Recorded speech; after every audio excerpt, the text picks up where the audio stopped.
ভারোত্তোলনে বাংলাদেশের সবচেয়ে বড় তারকা বলা চলে তাকে।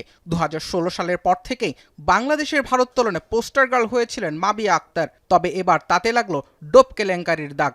এসএ গেমস কিংবা কমনওয়েলথ গেমসের প্রস্তুতির বদলে মাবিয়ার সামনে এখন নিজেকে নির্দোষ প্রমাণের চ্যালেঞ্জ। কিন্তু হঠাৎ করেই কেন ডোপ কাণ্ডে পজিটিভ হলেন সেই ব্যাখ্যাও দিয়েছেন মাবিয়া আক্তার। জানালেন কোনো নিষিদ্ধ ড্রাগ থেকে নয়, নিয়মিত ওষুধ সেবনের পরেই এমন পরিস্থিতি। আমার যে মেডিসিন খাচ্ছিলাম পায়ের জন্যে, সেইটার জন্য এটা হয়েছে। এটা আদার্স কোনো ড্রাগস বা কোনো ইনলিগেল কিছুই না, এবং সেটা ডকুমেন্টে পজিটিভভাবে লেখা এবং সেটা মেনশন করা যে কোন পদার্থের জন্য আমার এই সাসপেন্সে আসছে।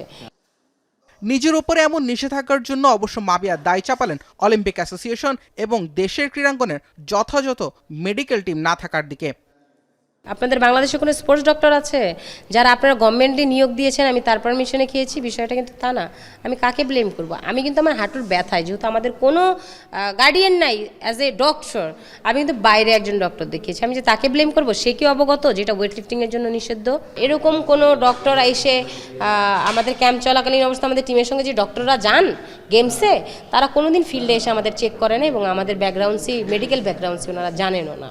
মাবিয়া আক্তারের সামনে আপিলের জন্য সময় আছে 14 দিন। আপিল করা নিয়েও আলোচনা করতে চান অলিম্পিক অ্যাসোসিয়েশনের সঙ্গে। অলিম্পিক অ্যাসোসিয়েশনের সঙ্গে আমার এটা বুঝতে হবে যে আপিলটা অ্যাকচুয়ালি কোন ধারায়, কোন প্রসিডিউর, কোন বিষয়, কোন কি, এটা আমি তো কিছুই জানি না। জানার পরে যদি আমার শাস্তির জন্য এটা ডেঞ্জার হয়, তাহলে আমি ডেফিনেটলি আপিলে যাব না।